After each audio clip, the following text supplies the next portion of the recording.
সবাইকে স্বাগত জানাই চ্যানেলে আসার জন্য। কেমন আছো তোমরা? আমি প্রীতম বলছি। এখন তোমাদেরকে শোনাবো অবরুদ্ধ নিশীথের ৭২তম পর্ব। লেখিকা তেজস্মিতা মুর্তজা।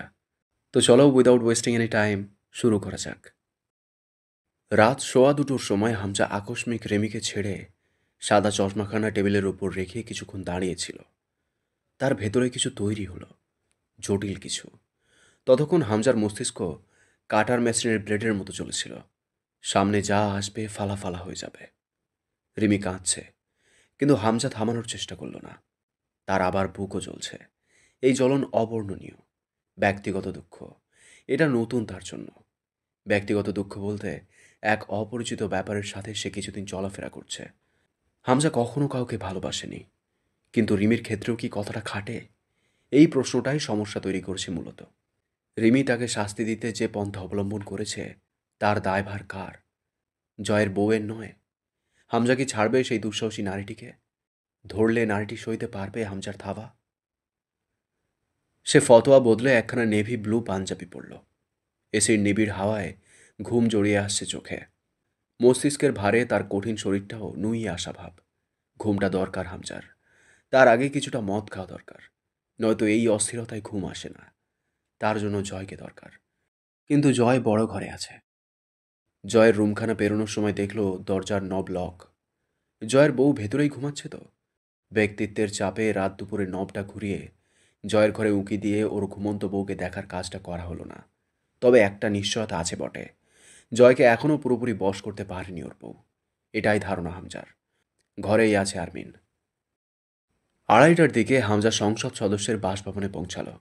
দারোয়ান ঘুমে ঢুলছিল। হামজা না হলে সে ফটক খোলা তো দূর, লাগলে একটা মার্ডার করত। এমপি সাহেবের নিরাপত্তা প্রথমত।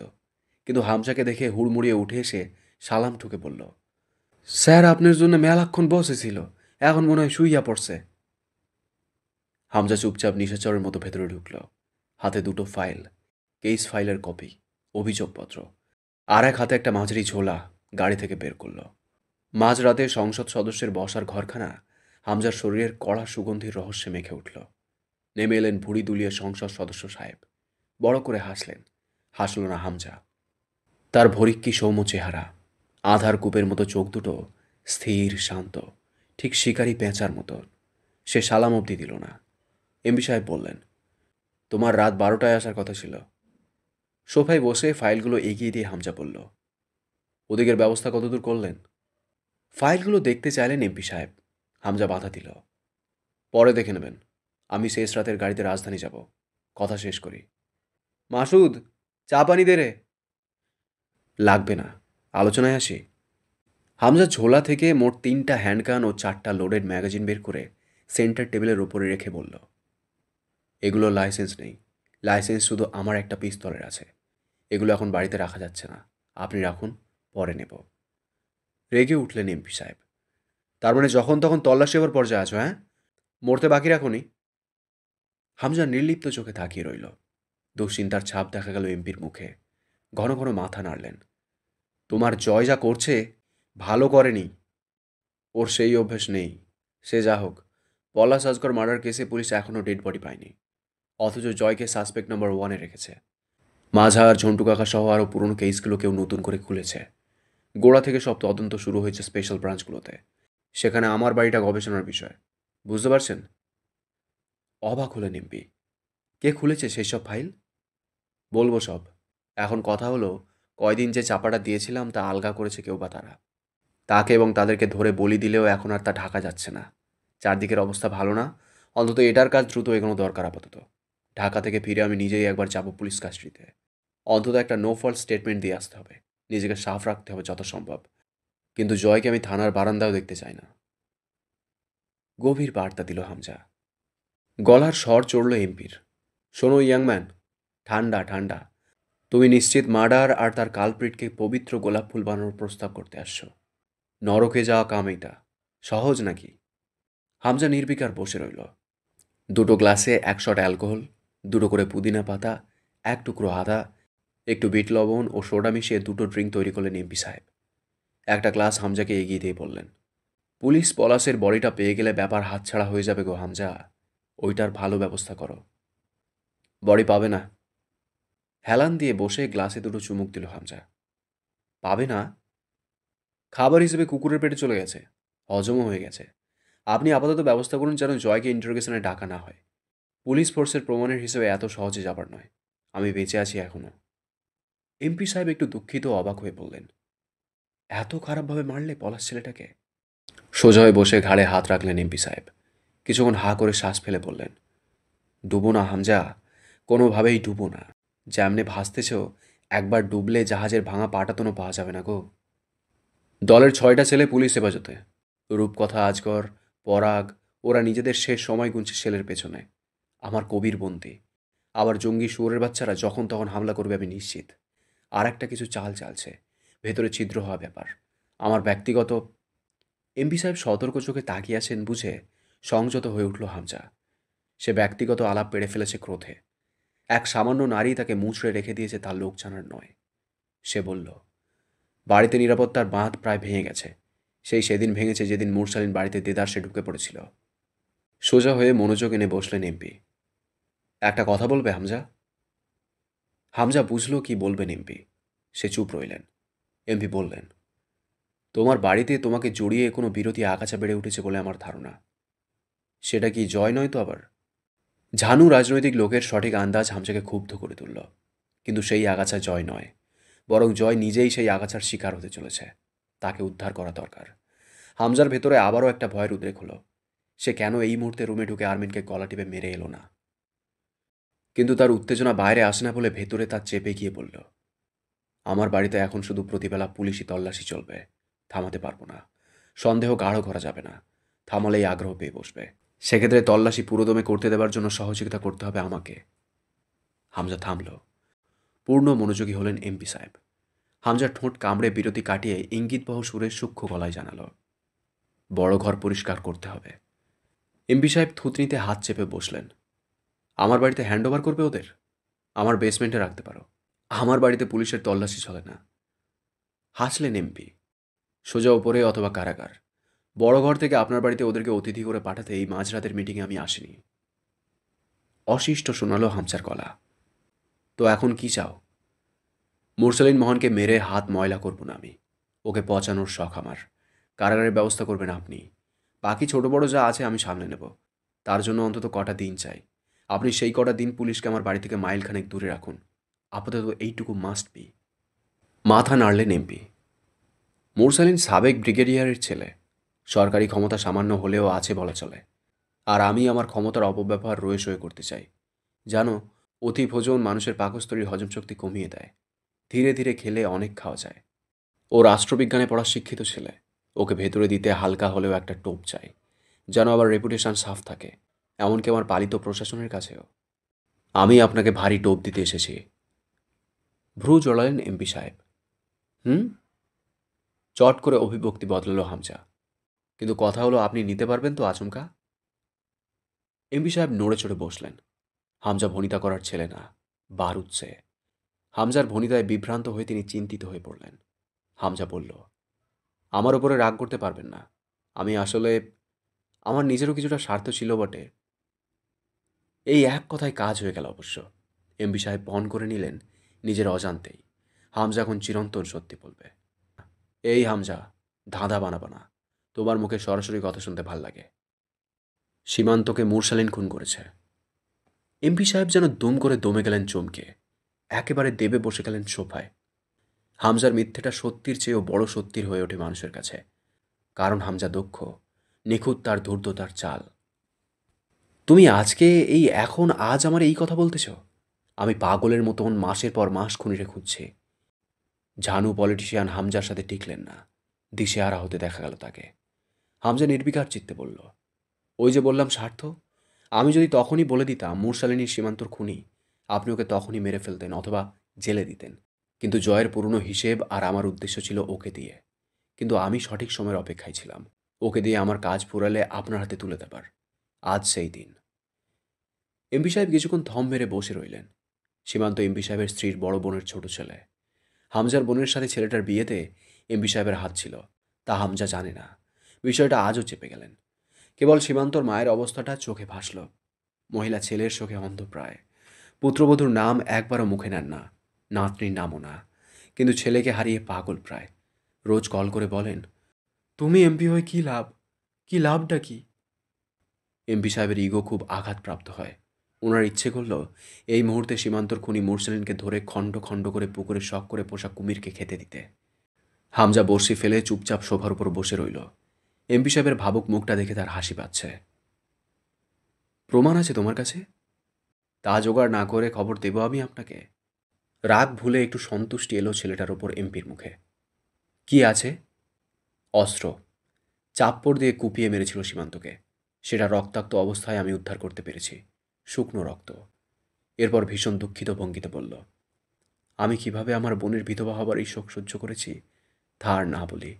শুধু বলবো মুরসালিনের ক্ষেত্রে আমি যতটা ধৈর্য ধরেছি আর কেউ এতটা সুযোগ পায়নি আমার কাছে। তুমি এখান থেকেই ঢাকা চলে যাবে?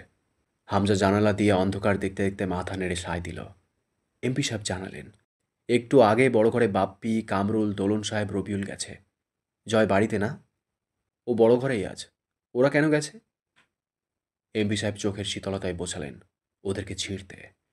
এক একজন যদি দু চারটে করেও মারে, সেটুকুই বা আসে কোত্থেকে?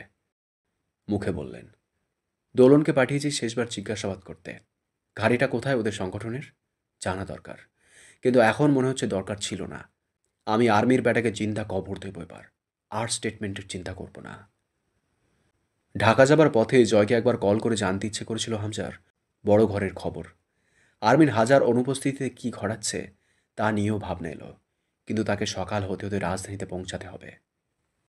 জয় ফিরে এসে আবার বসল সেই লোহার খণ্ডের ওপর। অন্তুর হাতটা ধরা তখনও। অন্তু দাঁড়িয়েই রইল। শরীর ভালো লাগছে না। চোখের সামনে মাঝে মধ্যেই অন্ধকার হয়ে আসছে। অবরুদ্ধ ঘরটা জুড়ে ভ্যাপসা গন্ধ। পেট গুলিয়ে বমি আসতে চাইছে। মুরসালিন জয়কে বলল, তুই তো আমার কাছে এত সময় দিস না। আজ তোর শুরু কোথায় রে জয়? তোদের নাম্বার লেগে যাচ্ছে তো। দোয়া কলমা পড়। ঢাকা গেছে। মুরসালিন ঠোঁট বাঁকিয়ে হাসল। নয়তো আমার কাছে তোকে বেশিক্ষণ ছেড়ে রাখার রিস্ক সে নিত না। জয় ক্লান্ত ও পরিশ্রান্ত দেহটা হাঁটুর উপরে একটু ঝুঁকিয়ে বসে পড়ল। তুই মারিসনি তো কে মেরেছে জিন্নাকে? সত্যিই মরে গেছে রে জিন্না? মুরসালিন বলল, জয়নাল আমিরকে মারার জন্য তুই আমার আব্বার হৃৎপিণ্ড খণ্ড করেছিলে। এবার যে জিন্নাকে মেরেছে তার কি করবি সেটা জেনেই আমি তোকে সব বলে দেব। বল। জয় একটা দীর্ঘশ্বাস ফেলে ঠোঁট উল্টে বলল, আমি সেই ছোটবেলা থেকে শুনে আসতেছি আমির বংশ নির্বংশ হবে। তারপর আসলেই সেইটার প্রক্রিয়া শুরু হইল এক রাইতে। তখন আমার বয়স 7। এটা বহুত লোকের আকাঙ্ক্ষা, কামনা। আমার বংশে কেউ থাকবে না। বড় বাবা এই কথাটাকে সহ্য করতে পারত না। বড় হয়ে আমি টের পেলাম আমিও পারি না। তুই জানিস মুরসালিন, আমার কেউ নাই। বাপ, দাদা, চাচা, ভাই, আমার আগে পিছে কেউ নাই। আমি এতগুলো দিন দিলের ভিতরে পুষলাম আমি ছাড়াও আর একটা দেহ আছে, যার শরীরে আমিরদের রক্ত বইছে। আজ তুই কস সেও নাই। তাইলে আমি যে এমন বহুত লোকরে মারছি যারা আমারে নির্বংশ লেজ কাটা বলছে, তাদের কাছে যাইয়া আমার কি এখন মাপ চাওয়া উচিত? মুরসালিন চুপ করে কেবল জয়ের দিকে তাকিয়ে রইল অনেকক্ষণ। জয় ঢালায় মেঝে দেখছে। সে নিজের কথা বলার সময় মানুষদের চোখে চোখ রাখে না। বড় ভয় লোকের চোখের কথা না পড়ে ফেলা।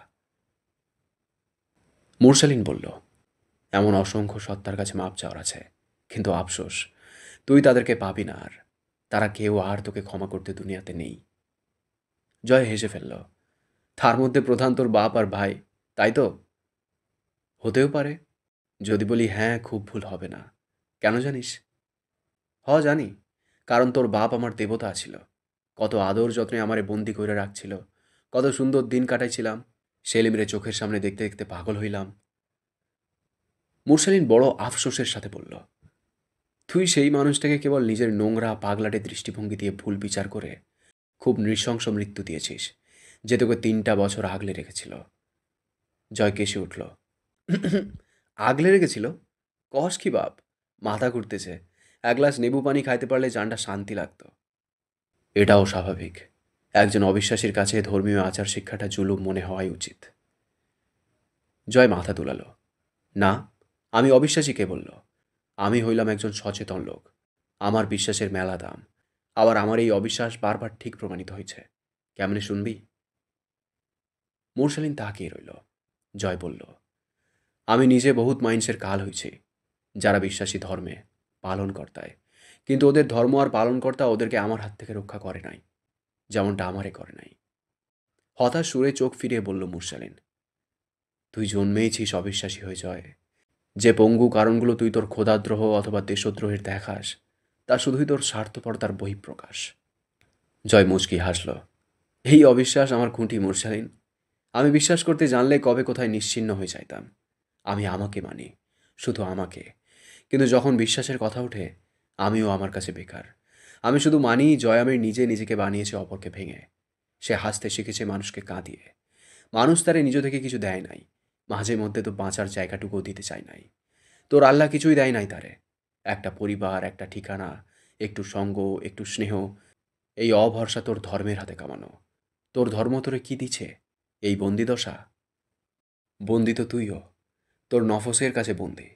তোর অপ্রকৃতিতস্ত বিকৃত চিন্তাধারার কাছে বন্দি। মদ ও পাপ সেই কারাগার যা মানুষকে সাময়িক স্বস্তি দেয়, সাথে দেয় চিরস্থায়ী বন্দিত্ব। এই দুটোর মাঝে বিরতি এলেই পাপী ও নেশাগ্রস্তর ছটফটে মৃত্যু অনিবার্য। তোর রুহু সেই পাপের কাছে বন্দি। ঠোঁট বাঁকালো জয়। আর তুই অন্ধবিশ্বাসের কাছে? দেখ ভাই, আমি বিশ্বাস করি না। আমার জীবনটা খারাপ। তুই একজন খাঁটি বিশ্বাসী ভালো লোক, তোর জীবনটা আরও খারাপ। তাইলে বিশ্বাসী আর অবিশ্বাসীর পরিস্থিতি যদি একই হয়, আমি খালি খালি আমার বিশ্বাস খরচা করবো না কেন? বিশ্বাস বেচে একদিন বড়লোক হব আমি। মোরসালিন দীর্ঘশ্বাস ফেলে মাথা নাড়ল। বিশ্বাস করতে শক্তি লাগে, অসীম শক্তি। তুই ভীষণ দুর্বল জয়। বিশ্বাস হলো কাঁচ, যা ঠুনকো আর ততটাই ধারালো, যখন তখন ভেঙে যাবে। আর তা বিঁধলে সেই রক্তক্ষরণে তোর মৃত্যুও হতে পারে। কাঁচ ভীতুদের হাতিয়ার হতে পারে না। কাঁচ দিয়ে খেলতে সিনা চাই বিশাল। তুই ভীতু। তোকে সামান্য আঘাতেও ভেঙে টুকরো টুকরো করে ফেলা যায়। আর সেই ভাঙনটা ধরে ভেতরে, যেটা আরও ভয়ানক। জয় মাথাটা নত করে নিঃশব্দে হাসল।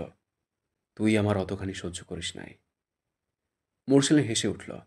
তাই তো, আমি তোর অতখানি সহ্য করিনি। তোর চেয়ে বেশি হয়ে গেছে। জয় আলতো মাথা নাড়ে। তাই নাকি? আমি তুই শুধু পদ বৈপরীত্যে আলাদা। নয়তো আমার কাছে সব রকম সুযোগ ছিল তুই হয়ে যাবার। জয় দুপাশে মাথা দুলিয়ে হাসে। আমি হওয়া সহজ না। খুব সহজ। তুই হওয়া খুবই সহজ। বলিস কি? প্রসেসিংটা বলতো। আবার জন্মাইলে সহজ পদ্ধতিটা ট্রাই করব জয় আমির হবার। প্রসেসিং কি? পঙ্গু দৃষ্টিভঙ্গি, ঠুনকো বিশ্বাস, অপাত্রে কৃতজ্ঞতা, একপাক্ষিক বিচার, স্বার্থলোভী ধর্মভরসা। আবার সেই ভরসা বিশ্বাসের প্যাঁচাল। সম্মতির ছাওয়াল আমি অবিশ্বাসী, তাতে তোর আব্বার কি হে? তোরে তো আমি আমারে হেদায়েতের নসিহত করতে বলি নাই। ধর্ম ছাড়া যে কেউ তুই, আমিও হয়ে যেতাম। ওই যে বললাম সব সুযোগ ছিল। শুধু পারিবারিক শিক্ষা ও দৃষ্টিভঙ্গিটা আলাদা হয়। আজ আমি তুই প্রধান বিরোধী। আমার তো পরিবার নাই। আমার কাছে যে পরিবার ও শিক্ষা ছিল তা অন্তত তোর কাছেও ছিল। কিন্তু সেটাকে তুই ভরসা করিসনি, উল্টো ঘেন্না করেছিস। সেই শিক্ষাগুলোকে শত্রু মেনে নিয়ে সেটার বিরুদ্ধে বরং লড়াই করেছিস। জয়ের নাক শিউরে উঠল। তোর আমার পরিস্থিতি কি এক ছিল? মুরসালিন জবাব দেয়, আংশিক না, পরে হ্যাঁ। তুই আমার আব্বাকে মেরেছিস। তখন আমরা 3 ভাই বোন অন্তত ততটুকু ছোট, যখন আব্বাকে আমাদের সবচেয়ে বেশি দরকার ছিল। কিন্তু সেই বয়স থেকে দলীয় হামলায় যাযাবর জীবনযাপন করেছি আম্মাকে সাথে নিয়ে। শেষমেশ আব্বার বদৌলতে মুরসালিন একটা চাকরি পেল, কিন্তু তাকে সরিয়ে দেওয়ার নির্দেশ এলো। এই আমি জেলখাটা, পুলিশের হয়রানি, তোদের দাবরানি খেতে খেতে অনার্স পাস করলাম। তোর শরীরে আঘাতের চিহ্ন গুণে আমার সঙ্গে মিলিয়ে নিস, পূর্ণ আছে। তারপর আমার বোন। মুরসালিন কেমন করে যেন হাসল এই পর্যায়ে। পার্থক্য হলো এসব আমাকে আমার পথে আরও অটল করেছে, আর তোকে ছিটকে বিপথে নিয়ে ফেলেছে। পার্থক্য ওই বিশ্বাস আর দৃষ্টিকোণের। আজ এতগুলো দিনে আমার রক্ত ছাড়া আর কিছু বের করতে পারেনি তোর গুরু। হয়তো এটা আমার বিশ্বাস, আমার ধর্মবিশ্বাস, আমার একত্ববাদ। তুই স্বার্থে আল্লাহকে তোর রক্ষার হাতিয়ার কল্পনা করেছিস। কখনো তাকে বিশ্বাস, মনে প্রাণে ভরসা অথবা পালন করিসনি। তোকে বলা হয়েছিল আল্লাহ রক্ষাকর্তা। যখন তোর বিপদ এলো, তোর আল্লাহর কথা মনে পড়ল। কিন্তু বিপদ রক্ষা হলো না, তুই বিমুখ হয়ে গেলি। ধর্মবিশ্বাস তোর কাছে বিপদের হাতিয়ার হয়েছিল। জীবনটা তোর কাছে এক্সপেরিমেন্টাল হয়েছিল। তুই তোর চাচার ধাঁচে গড়ে ওঠা এক অন্ধ, স্বার্থন্বেষী। ইনডাইরেক্টলিও স্বার্থপর বলিস না আমাকে। আমার ভেতরে বেঁধে ভায়োলেন্স হয়ে যাইতে পারি। ঠিক আছে, ডাইরেক্টলি বললাম, তুই খুব নিম্নমানের স্বার্থবাদী, সুবিধাভোগী মানুষ। জয় মাথা নাড়ল। মেজাজ বদলাস না আমার। বড় বাবা আসবে না এখানে। আমাকে বল। দোলন সাহেব হেসে বলে উঠলেন, মুরসালিন মহান, সেই একটা জয়নাল আমির তো তোমার ভেতরেও আছে। মুরসালিন ইঙ্গিত বুঝল। তার চোখ দুটো দিয়াশলাইয়ের কাঠের মতো জ্বলে উঠল। সেই চোখ সামলে অদ্ভুত হেসে বলল, আমি মুরসালিন 500 বার জন্মালে 1000 বার আমার বোনের ধর্ষককে বলি দিয়ে সেই রক্তে গোসল করব স্যার। এখানে কোনো যুক্তি তর্ক, ঠিক বেঠিক, আইন ধর্মের কোনো ঠাঁই নেই। এসবে কোনো আফসোস ও পাপের চিন্তা আমি রাখিনি ভেতরে। শুধু জানি আমার বোনের ধর্ষকের রেহাই নেই যতদিন আমার শ্বাস চলছে। হুমায়ুন পাটোয়ারির মৃত্যু আমার হাতে লেখা ছিল, আরেকজনেরটা বাকি। দোলন সাহেব জানালেন, তারটা তোমার হাতে লেখা ছিল না। মুরসালিন ভ্রু চড়াল। পলাশ আসগর মরে গেছে স্যার? কে মেরেছে? দোলন সাহেব চুপ রইলেন। অথচ মুরসালিন চট করে ধরে ফেলল ব্যাপারটা। কেন? জয় তার দোসরকে মেরে ফেলেছে কেন? ও কি ওর শুভাকাঙ্ক্ষীকে এই মৃত্যু ছাড়া অন্য প্রতিবাদ দেয় না? কি চলছে বাইরে? দোলন সাহেব প্রসঙ্গ ধরলেন, জয়নাল আমিরের ক্ষেত্রে ব্যাপারটা আলাদা কেন মুরসালিন? জয়নব ও জেবাও জয়নালের বোন ছিল মুরসালিন। মুরসালিনের চোখ কি ভিজে উঠেছে। বিস্মিত হলো তাকে দেখা মানুষগুলো। এই মুরসালিন রক্তে গোসল করে উঠলেও পাথরের মতো অনড়। আজ তার কণ্ঠস্বর ভেঙে এসেছে। মুরসালিন তা লুকাতে আলগচে হেসে উঠল। এই দুনিয়ার প্রত্যেকটা ভাই এক একটা জয়নাল আমির হোক। আমিও জয়নাল আমির স্যার, কিন্তু মজার ব্যাপার হলো আমার জয়নাল আমিরত্বে নিজের বোনের ইজ্জতের বদলে অন্যের বোন মায়ের ইজ্জতের নেশা নেই, যা আমির বংশে আছে। আমার জানা মতে জয় তখন দিনাজপুরে ছিল না। যায় আসতো না স্যার। ভাড়াটে লোক দিয়ে সৈয়দ বাড়ির নারীদের ইজ্জত ছিনতাই করা মানুষের ভাতিজা জয়। ইজ্জতের বদলে ওরা ইজ্জত নিতে জানে স্যার। নিজের স্ত্রীকেও ছাড় দেয়নি। সেই ইতিহাসও পড়া আমার। অন্তু আশ্চর্য হয়ে বসে পড়ল মেঝের ওপর। জয় এখনও সেই ঢালাই মেঝের দিকে তাকিয়ে আছে। একটা বারও চোখ তুলে তাকায়নি যতক্ষণ দোলন সাহেব ও মুরসালিন কথা বলেছে।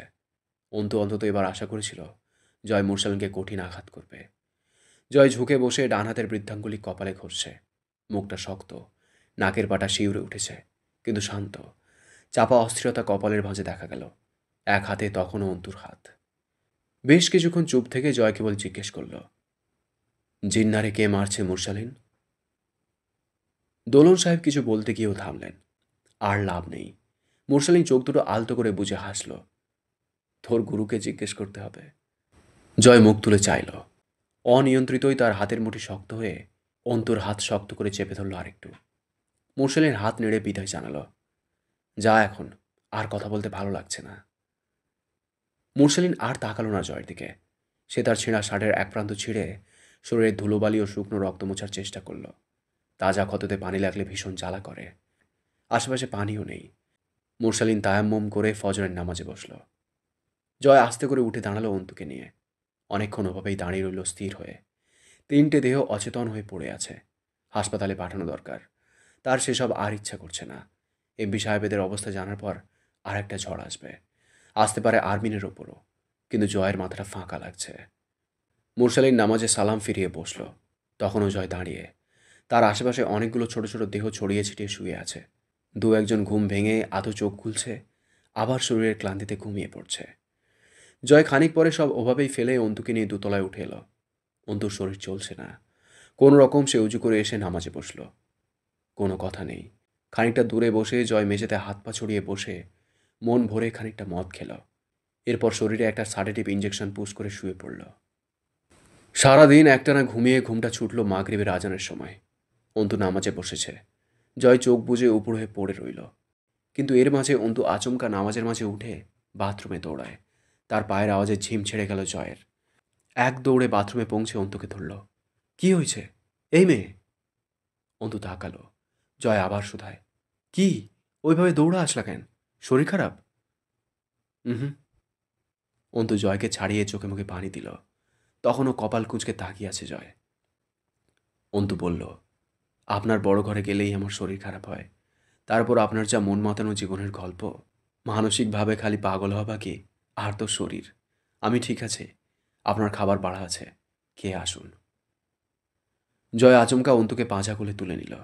অন্তু ঘটনার আকস্মিকতায় মৃদু চেঁচিয়ে উঠল, এই এই জয়, নামান আমাকে। নেশা চড়ে গেছে আপনার। নামান নামান, পড়ে যাব আমি। এটা কি ধরনের কাজ? নামান। আল্লাহ। গম্ভীর মুখে বলল, চুপ। আমার সাথে ছলনা করবে না। নেশা করে কেন? মরার পরও তোমার বোঝা ওঠানোর সাধ্যই আছে জয় আমিরের। ঘুমাইছ নাকি সারাদিন সংসার সামলানোর নাটক করছো? কি হয়েছে তোমার?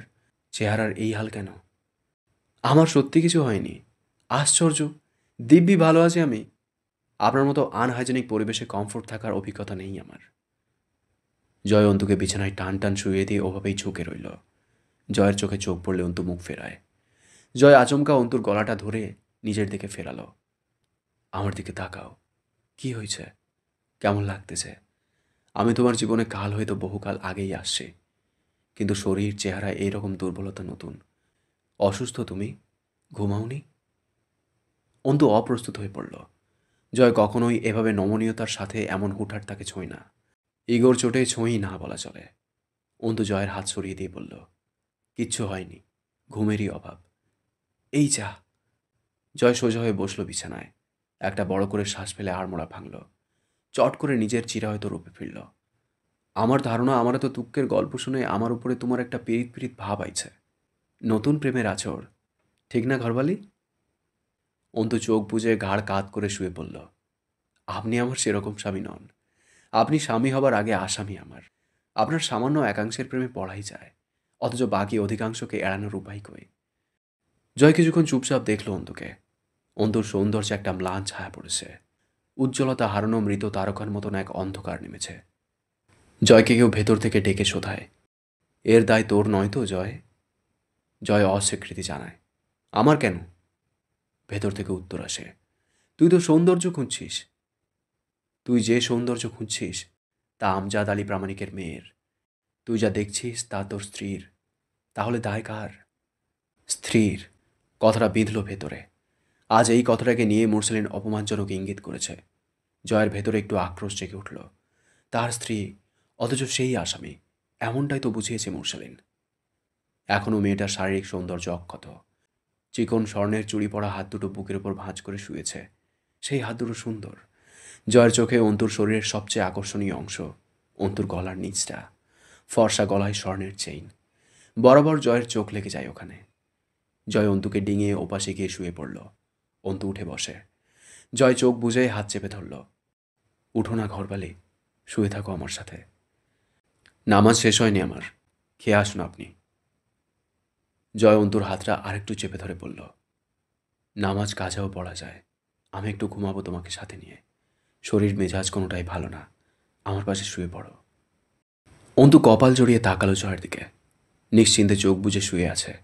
শক্ত করে চেপে ধরে আছে অন্তুর হাত।